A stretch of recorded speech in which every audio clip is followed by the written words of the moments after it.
Hello students, welcome to ఎల్టెక్స్ classes. Welcome to issue of the day. ఈరోజు మనం మాట్లాడుకోబోతున్న topic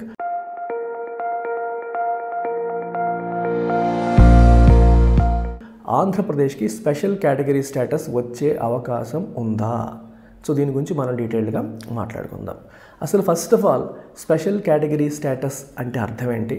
special category status ఒకవేళ ఇస్తే ఆ స్టేట్స్కి వచ్చే బెనిఫిట్స్ ఏంటి ఫస్ట్ తెలుసుకుందాము. తర్వాత మన స్టేట్ ఆంధ్రప్రదేశ్ పరంగా దీని గురించి విశ్లేషిద్దాం. సో స్పెషల్ కేటగిరీ స్టేటస్ అనే కాన్సెప్ట్ని మొట్టమొదటిసారి రికమెండ్ చేసింది 5th ఫినాన్స్ కమిషన్ 1969లో. కొన్ని డిసడ్వాంటేజెస్ ఉన్న, కొన్ని స్పెషల్ సర్కమ్స్టాన్సెస్ ఉన్న స్టేట్స్కి సెంటర్ ద్వారా కొన్ని బెనిఫిట్స్ అందించాలి అనే ఉద్దేశంతో స్పెషల్ కేటగిరీ స్టేటస్ అనే కాన్సెప్ట్ని తీసుకొచ్చారు. అయితే ఏంటి స్పెషల్ కేటగిరీ స్టేటస్ ఇవ్వాలంటే ఎటువంటి సర్కమ్స్టాన్సెస్ ఉండాలి? కొన్ని ఫ్యాక్టర్స్ని కన్సిడర్ చేస్తారు. ఫర్ ఎగ్జాంపుల్ డిఫికల్ట్ లేదా హిల్లీ టెరైన్ ఉన్న, లేదా లో డెన్సిటీ ఆఫ్ పాపులేషన్, లేదా ఎక్కువ మంది ట్రైబల్ పాపులేషన్ ఉన్న రాష్ట్రాలు, లేదా అన్వయబుల్ ఫినాన్సెస్ అంటే రాష్ట్ర ఆర్థిక పరిస్థితి ఏమాత్రం బాగలేకపోవడం, లేదా socio economic and industrial backwardness, ఇట్లాంటి ఫ్యాక్టర్స్ ఉన్న స్టేట్స్కి సెంటర్ ద్వారా కొన్ని బెనిఫిట్స్ అందించాలి అనే ఉద్దేశంతో స్పెషల్ కేటగిరీ స్టేటస్ అనే కాన్సెప్ట్ని 5th ఫినాన్స్ కమిషన్ 1969లో రికమెండ్ చేసింది. అయితే స్పెషల్ కేటగిరీ స్టేటస్ అనేది ఇస్తే ఆ రాష్ట్రాలకు వచ్చే బెనిఫిట్స్ ఏంటి? మొట్టమొదట we have something called centrally sponsored schemes. మనకి రెండు రకాల స్కీమ్స్ ఉంటాయి, central sector schemes, centrally sponsored schemes. ఈ సెంట్రల్లీ స్పాన్సర్డ్ స్కీమ్స్లో 60% కంట్రిబ్యూషన్ అనేది జనరల్గా సెంటర్ ఇస్తే 40% కంట్రిబ్యూషన్ స్టేట్స్ ఇస్తాయి.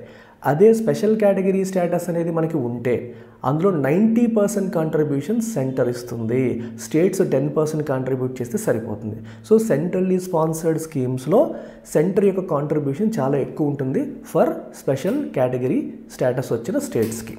At the same time special category status ఉంటే ఆ రాష్ట్రాల్లో సర్టెన్ బెనిఫిట్స్ ఉంటాయి ఇండస్ట్రీస్కి. సో ట్యాక్సెస్ అనేవి తక్కువగా ఉండడం, కస్టమ్స్ డ్యూటీ, అలాగే central taxes, state taxes, income tax exemptions, so చాలా బెనిఫిట్స్ ఉంటాయి. దానివల్ల ఇండస్ట్రీస్ ఆ రాష్ట్రాల్లో పెట్టుబడి పెట్టడానికి ఇంట్రెస్ట్ అనేది చూపుతాయి. ఎందుకంటే because of the significant advantages, tax exemption, tax లయబిలిటీలు తక్కువ ఉండడం, కస్టమ్స్ డ్యూటీ వేవర్, చాలా అడ్వాంటేజెస్ వస్తాయి. అందుకోసం ఇన్వెస్ట్మెంట్స్ అనేవి పెరిగి ఇండస్ట్రియల్ డెవలప్మెంట్ అవ్వడానికి కూడా ఉపయోగం ఉంటుంది అనేది కూడా ప్రధానమైన ఉద్దేశం.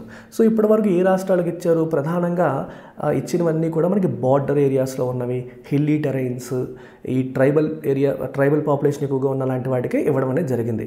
మనకి అరుణాచల్ ప్రదేశ్, అస్సాం, హిమాచల్ ప్రదేశ్, సిక్కిం, ఇటువంటి రాష్ట్రాలకి, జమ్మూ అండ్ కాశ్మీర్, ఇటువంటి రాష్ట్రాలకి మాత్రమే ఇప్పటివరకు స్పెషల్ కేటగిరీ స్టేటస్ అనేది ఇచ్చారు. అయితే ఆంధ్రాకి వద్దాం. ఆంధ్రాకి స్పెషల్ కేటగిరీ స్టేటస్ ఇస్తానని ఎందుకు చెప్పారు, ఏ కాంటెక్స్ట్లో చెప్పారు కూడా తెలుసుకోవాలి. మనకి మీ అందరికీ తెలిసిందే 2014లో ఏపీ బైఫర్కేషన్ యాక్ట్ తీసుకొచ్చినప్పుడు, సో తెలంగాణని ఫామ్ చేసినప్పుడు ఆంధ్రప్రదేశ్కి అప్పటి ప్రధానమంత్రి మన్మోహన్ సింగ్ గారు పార్లమెంట్లో ఒక మాట ఇచ్చారు. ఏమని? ఆంధ్రప్రదేశ్కి 5 సంవత్సరాల పాటు స్పెషల్ కేటగిరీ స్టేటస్ ఇస్తాము అని. దానికి ఆనాటి బీజేపీ లీడర్ వెంకయ్య నాయుడు గారు కూడా సపోర్ట్ చేయడం అనేది జరిగింది. అయితే 2014 జనరల్ ఎలక్షన్స్లో కాంగ్రెస్ పార్టీ యొక్క ప్రభుత్వం యూపీఏ ఓడిపోయింది, ఎన్డీఏ ప్రభుత్వం అధికారంలోకి వచ్చింది. ఎన్డీఏ అధికారంలోకి వచ్చాక మోదీ గారు ప్రధానమంత్రి అయ్యారు. మోదీ గారు ప్రధానమంత్రి అయిన తర్వాత ఆంధ్రప్రదేశ్కి స్పెషల్ కేటగిరీ స్టేటస్ ఇస్తామన్న మాట నిలబెట్టుకోలేదు. ఎందుకు నిలబెట్టుకోలేదు అంటే 14th ఫినాన్స్ కమిషన్, అప్పటికి నడుస్తున్న ఫినాన్స్ కమిషన్ 14th, సో వాళ్ళు ఇచ్చిన రికమెండేషన్స్లో స్పెషల్ కేటగిరీ స్టేటస్ అనే దాని గురించి అసలు మెన్షన్ చేయడం మానేశారు. అంటే ఎప్పుడైనా సరే ఏదన్నా స్టేట్ కొన్ని స్పెషల్ సర్కమ్స్టాన్సెస్లో ఉంటే వాళ్ళకి ఈ స్పెషల్ కేటగిరీ స్టేటస్ ఇవ్వడం ద్వారా ఆదుకోవడం అనేది పరిపాటి.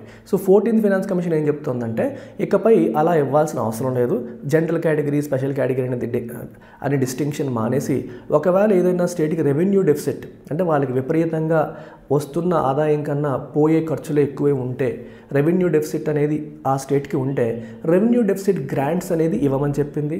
అలాగే ట్యాక్స్ డెవల్యూషన్ అంటాం, అంటే సెంట్రల్ గవర్నమెంట్కి ట్యాక్సుల ద్వారా వచ్చే ఇన్కంలో స్టేట్స్కి కొంత షేర్ ఇవ్వాలి, దాన్ని డెవల్యూషన్ అంటాం. సో అప్పటి వరకు 32% ఉండేది, దాన్ని 42%కి పెంచండి. సో స్టేట్స్కి మీరు ఇచ్చే వాటాని పెంచండి. At the same time revenue deficit grants లాంటివి తీసుకొచ్చి స్టేట్స్కి రెవెన్యూ డెఫిసిట్ ఉంటే ఈ గ్రాంట్స్ ద్వారా దాన్ని ఫిల్ చేయండి అని చెప్పి 14th ఫినాన్స్ కమిషన్ చెప్పింది. సో మోదీ గవర్నమెంట్ దాన్ని ఎలా ఇంటర్ప్రిట్ చేసిందంటే ఇంకా స్పెషల్ కేటగిరీ స్టేటస్ అనే కాన్సెప్టే మరి లేదు, 14th ఫైనాన్స్ కమిషన్ రికమెండేషన్స్లో దాని గురించి మెన్షన్ చేయలేదు. సో ఇకపై మనకి స్పెషల్ కేటగిరీ స్టేటస్ అనేది ఆంధ్రాకే కాదు ఇంకే రాష్ట్రానికి కూడా మరి ఇవ్వము అన్నట్టుగా దాన్ని ఇంటర్ప్రెట్ చేసి ఆంధ్రప్రదేశ్కి స్పెషల్ కేటగిరీ స్టేటస్ అనేది ఇవ్వలేదు. సో ఆ తర్వాత కూడా మళ్ళీ 2019లో కూడా మోదీ గవర్నమెంటే గెలిచింది, థంపింగ్ మెజారిటీతో గెలవడం జరిగింది. ఒక్క బీజేపీకి 303 సీట్లు వచ్చాయి 2019లో.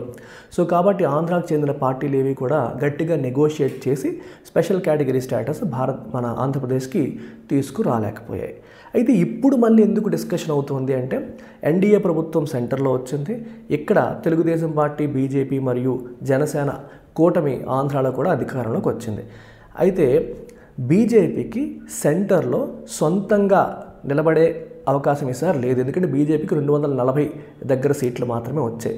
సో టీడీపీ సపోర్ట్ లేకుండా బీజేపీ సొంతంగా అధికారంలోకి ఉండే పరిస్థితి ఈరోజు లేదు. సో ఎన్డీఏ కూటమికి మెజారిటీ ఉంది కానీ సెంటర్లో ఓన్లీ బీజేపీకి సెపరేట్గా మెజారిటీ లేదు. సో ఒక రకంగా అది టీడీపీ పైన డిపెండెంట్గా మనం చెప్పొచ్చు. సో ఈ సిచ్యువేషన్ని మన రాష్ట్రం ఉపయోగించుకొని స్పెషల్ కేటగిరీ స్టేటస్ సాధించుకోవాలి అనేది ఇప్పుడు వస్తున్న మాట. సార్ మీరు ఇందాక అన్నారు కదా, మరి ఆంధ్రాకి స్పెషల్ కేటగిరీ స్టేటస్ రాదు టెక్నికల్గా చెప్తే, ఎందుకంటే 14th ఫైనాన్స్ కమిషన్ దాని గురించి అసలు మాట్లాడమే మానేసింది. దానికి తోడు ఇందాక మనం మాట్లాడుకున్న 4-5 కండిషన్స్ ఏవైతే ఉన్నాయో, ఏంటవి, హిల్లీ టెరైన్, ట్రైబల్ పాపులేషన్ ఎక్కువగా ఉండడం, లో డెన్సిటీ ఆఫ్ పాపులేషన్, ఇట్లాంటి కండిషన్స్ ఏవి కూడా ఆంధ్ర ఫుల్ఫిల్ చేయట్లేదు. సో మన ఆంధ్రాకి అయినా సరే స్పెషల్ కేటగిరీ స్టేటస్ వచ్చే అవకాశం ఉందా అనే ప్రశ్న అనేది వస్తుంది. సో దీని గురించి NK Singh 15th finance commission చైర్మన్గా వర్క్ చేసిన ఎన్కే సింగ్ గారు ఆయన ఒక పుస్తకం రాశారు. ఆ పుస్తకంలో దీని గురించి ఆయన ఒక మాట చెప్పారు. ఏం చెప్పారంటే 14th ఫైనాన్స్ కమిషన్ అనేది స్పెషల్ కేటగిరీ స్టేటస్ని రద్దు చేస్తున్నట్టు ఎక్కడా చెప్పలేదు. ఒకవేళ యూనియన్ గవర్నమెంట్ ఆంధ్రప్రదేశ్కి ఇవ్వాలి అనుకుంటే ఇప్పటికీ కూడా స్పెషల్ కేటగిరీ స్టేటస్ ఇవ్వడానికి ఆస్కారం ఉంది, ఇవ్వలేము అనడానికి లేదు. ఇవ్వాలి అనుకుంటే ఇప్పటికీ కూడా ఇవ్వవచ్చు అని ఎన్కే సింగ్ గారే చెప్పారు. మరి ఆయన ఎవరు? 15th finance commission chairman. ఒక ఫైనాన్స్ కమిషన్ చైర్మన్ గారే ఇచ్చే అవకాశం ఉందని క్లియర్గా చెప్పారు. The only thing that is needed is political will.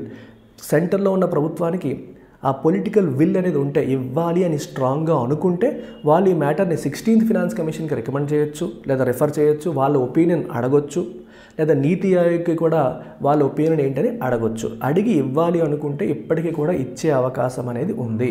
ఒకవేళ నిజంగానే ఆంధ్రప్రదేశ్ ప్రభుత్వం ఈ స్పెషల్ కేటగిరీ స్టేటస్ని నెగోషియేట్ చేసి తీసుకురాగలిగితే చాలా బెనిఫిట్స్ అనేవి ఉంటాయి. As I told you, centrally sponsored స్కీమ్స్లో మన కాంట్రిబ్యూషన్ 10% పెడితే 90% సెంట్రల్ గవర్నమెంటే పెడుతుంది. అండ్ వీటికంటే మోస్ట్ ఇంపార్టెంట్ ఆస్పెక్ట్ ఏంటంటే ఇండస్ట్రియల్ బెనిఫిట్స్. ఇండస్ట్రీస్కి రకరకాల ట్యాక్స్ ఎగ్జంప్షన్స్ అనేవి వస్తాయి.